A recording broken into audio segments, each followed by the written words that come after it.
もし何気なく善意を向けた相手から恨まれてしまうことがあったら、遡ること10年前の2013年10月22日、アメリカマサチューセッツ州北東の町ダンバース。放課後を迎えたダンバース高校で、一人の男子生徒が大きなキャリー付きのゴミ箱を押しながら学校の玄関へ姿を現しました。玄関を出た男子生徒はそのまま高校の敷地内にある森の中に入っていきます。いやーフィリップ、今日も感心だね。教師にそう話しかけられ、軽く会釈をしたその男子生徒の名前はフィリップ・チザム。ゴミ処理を行う彼の姿はいつも通りのごく自然な光景に思えていました。さて、この辺に捨てておけば見つかる心配もないだろう。森の奥へやってくると同時に、そう言ってゴミ箱の蓋を開いたフィリップ。その中に入っていたものは血まみれの女性だったんです。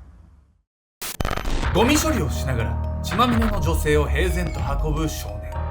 まだ幼さの残る彼が凄惨な犯行に至ったその理由とは。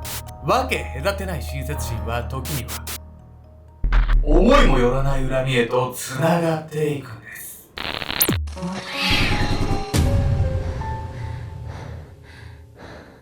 おそす、この間頑張ったよ、ケンちゃんです。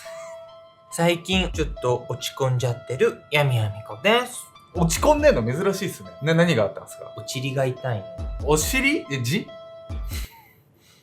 そんな字とか言わないで。何があったんですか？じゃ多分イボ字になった。字やん、それ。どうしたらいいのこれ。メトラキーワード、イボ字について。まあね、知らなさい。イボ字ね、なんとかするんで。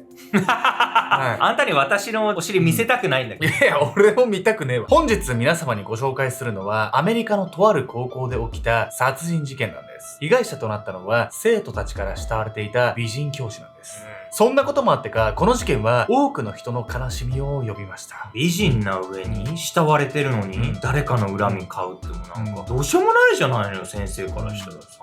この事件の発端はね、一人のね、生徒が転校してきたことから始まるんですけど、最初はね、仲睦まじい姿だったんですけど、一体なぜこんなことになってしまったんでしょうか。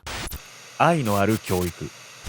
遡ること10年前の2013年、アメリカマサチューセッツ州ダンバース。この町のダンバース高校に生徒たちから慕われる一人の女性教師がいました。彼女の名前はコリーン・リッツァー。コリーンは授業についていけない生徒のため、放課後の時間を使って付きっきりで勉強を教えてくれるような生徒思いの教師。加えて明るく人当たりのいい性格から生徒たちに非常に人気があったんです。先生、今日も登校を楽しみにしているね。下校の時間、コリーンに笑顔でそう告げた女子生徒。コリーンは SNS 上で自分の専門の数学の情報をユーモアたっぷりに発信しており、多くの生徒が彼女の投稿をチェックしていました。そうした様々な角度からの取り組みの甲斐もあって、コリーンの生徒には勉強に積極的な学生も多かったんです。いや、授業以外の時間もね、生徒のためにもう一生懸命やってる先生じゃないの。すっごいいい人なのが伝わってくるわよ。教師の鏡と言えるようなね、そんな素敵な人だったんですけど、逆にね、素敵すぎてっていうことだったのかなって僕はね、思いましたよね。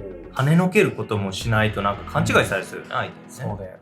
その年の夏、コリーンのクラスに一人の転校生がやってきました。みんな、テネシー州から来たフィリップ・チザムくんよ。仲良くしてあげてね。そうやって明るく紹介したコリーンとは裏腹に、無表情のまま黙って席に着いたフィリップ。その後もフィリップは他の生徒と関わろうとせず、彼には友達ができる気配もありませんでした。コリーンはそんなフィリップを気遣い、たびたび声をかけていましたが、彼はその度会釈もせず逃げるように去っていきます。実はフィリップは父親が軍人だったため、その配属先が変わるたびに転校を繰り返してきた生徒だったんです。学校が次々と変わるその暮らしの中で、彼はいつしか友達を作ろうともしなくなっていたんです。さらに14歳という多感な時期のフィリップに追い打ちをかけたのが両親の離婚。そう、今回の転校の理由は単に父親の仕事の都合だけではなかったんです。そのこともあり、フィリップはいつも以上に自分の殻に閉じこもってしまっていました。これ思春期の子供にとってさ、学校が変わることって結構大きな出来事じゃない？嫌だね。大人が思っているより、なんか毎回さ、友達ゼロから作って、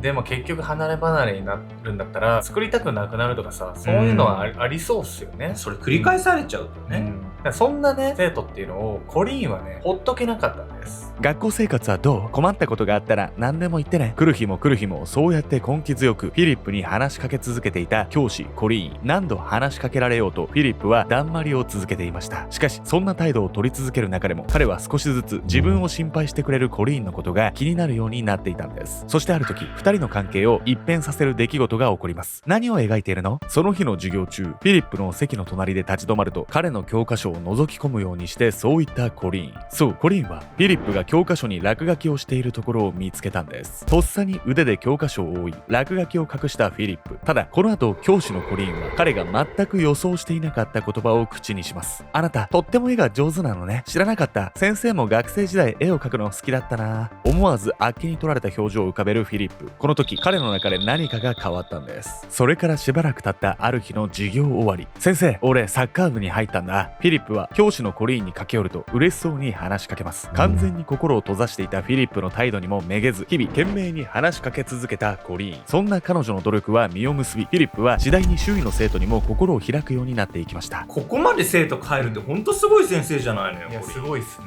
実はね、コリーン大学ではね、心理学を学んでいたんです。そしてフィリップが心を次第に開くようになっていたのは自己開示をしたからなんです。というわけで本日のメトラキーワード、自己開示について。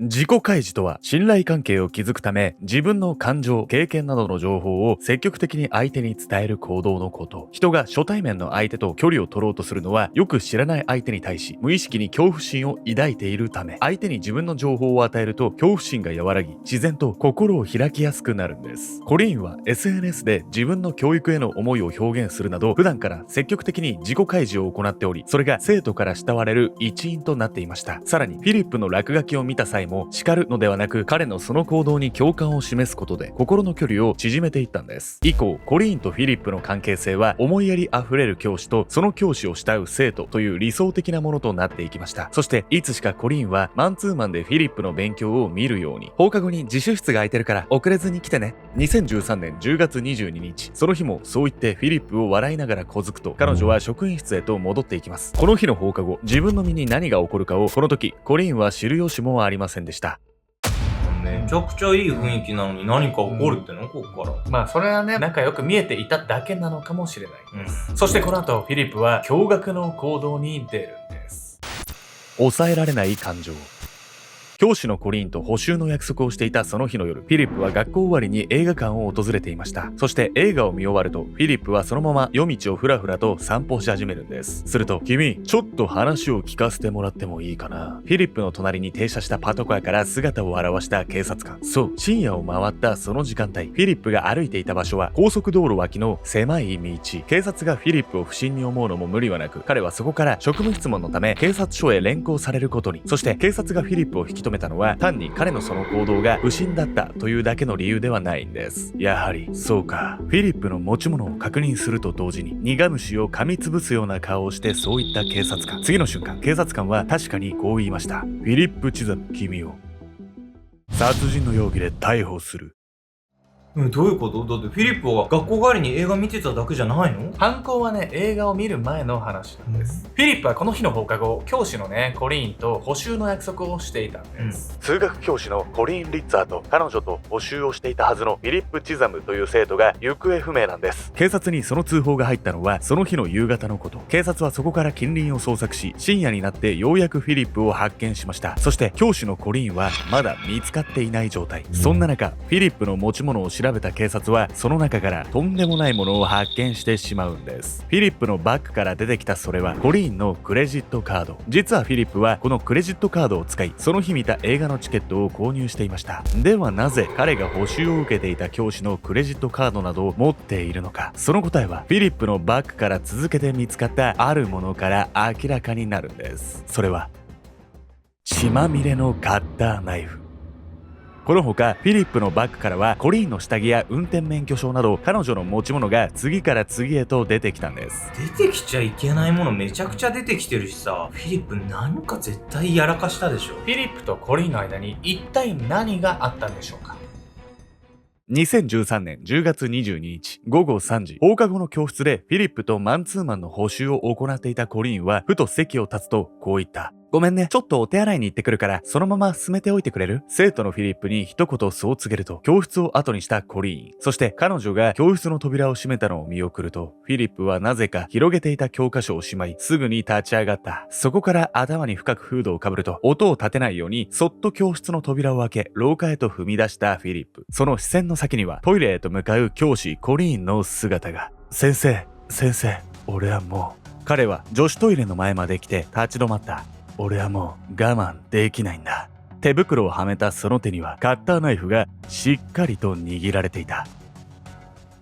フィリップが女子トイレまでコリーンを追っていくその姿は学校の防犯カメラにしっかりと捉えられていました。この後トイレへ押し入ったフィリップは手を洗っていたコリーンを背後から襲い、口を塞いだ上で何度も突き刺したんです。さらに血の海と化したトイレの中でフィリップは意識を朦朧とさせるコリーンをそのまま凌辱。そして彼の犯行で最も恐ろしい場面がこの後訪れるんです。これ以上どんな恐ろしい場面があるっていうのよ。これ本当にね、同じ人間がやることとは思えないんですよ。ここからフィリップは隠蔽工作のためキャスター付きの巨大なゴミ箱をトイレまで運び、その中へ教師のコリーンを押し込みました。そしてゴミの処理をしに行くようなそしらぬふりをしながら学校の敷地にある森の中までコリーンを運んだんです。さらにフィリップが森の中へ到着したその時、ゴミの中から何かがうごめくような音が。ゴミ箱の中の様子を確かめるようにしながらその蓋を開けたフィリップ。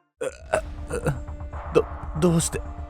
そう、彼にめった刺しにされたコリーンはゴミ箱の中でまだ生きていたんです。そして息も絶え絶えに声を上げたコリーンを見ると、フィリップはにやりとその頬を緩めます。ここからフィリップはなんと再び彼女を凌辱。散々にもてあそんだ後、カッターで首元を切り裂き、そのまま森の中へ遺棄したんです。この後フィリップは残忍な犯行を犯したその手でポップコーンを頬張りながら平然とした様子で映画を楽しんでいました。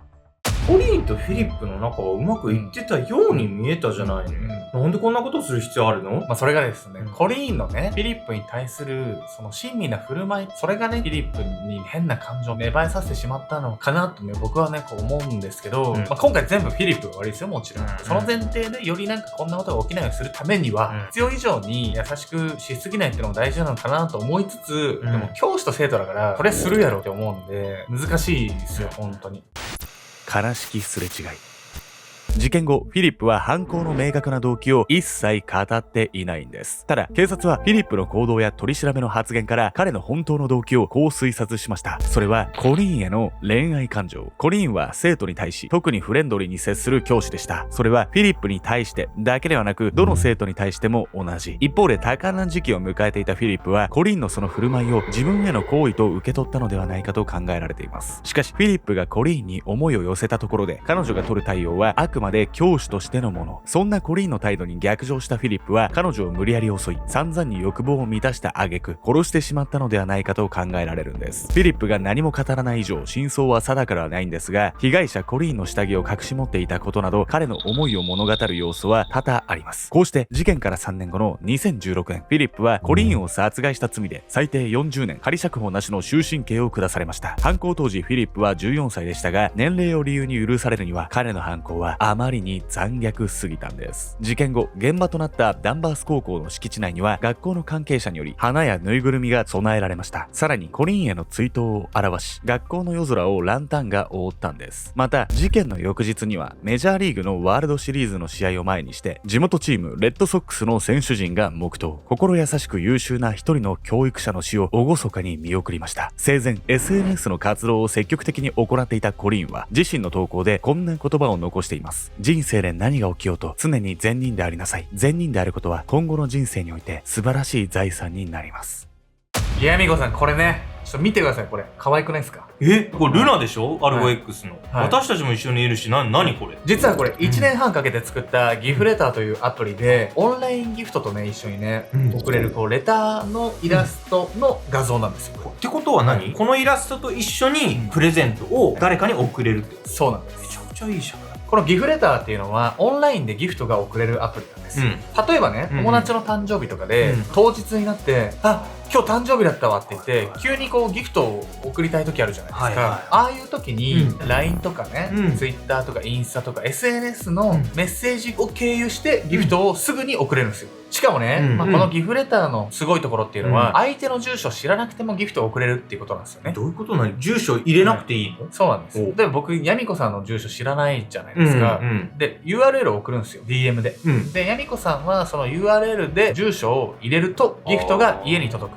でしかも、その住所、僕に知られないんですよ。はいはいだはからつまり超簡単に言うとネット上でつながってる全ての人にうん会わなくても相手の住所知らなくてもギフトが送れるんです、だ5月っていうことでね母の日があるじゃないですか、なので例えばねお母さんにね、距離があって会えないとかっていう人は、ぜひねオンラインでギフトを送るっていうのをやってみてほしいんですよ、興味ある人はね概要欄とか固定コメントからねこのギフレターをね、ダウンロードするかアプリのストアでギフレターって検索すると出てくるんでね、ぜひね登録してみてください。登録は無料なんでね。どんなギフト揃ってるか一旦見てみたいわね。いやそうなんですよ、スタバとかゴディバとかね有名どころもね全部入ってるんでぜひぜひ見てください。なのでスタバのギフトオンラインで送れるなんといってもねアルゴメトリの我々のイラストとかね、ルナのイラストとか、あとミッドナイトムーンのケンとヤミリのイラストとかねこのギフレターでしか使えないんですよ、もし家族でネトラの人とかいたらね絶対喜ぶと思うんで、ぜひね見てみてください。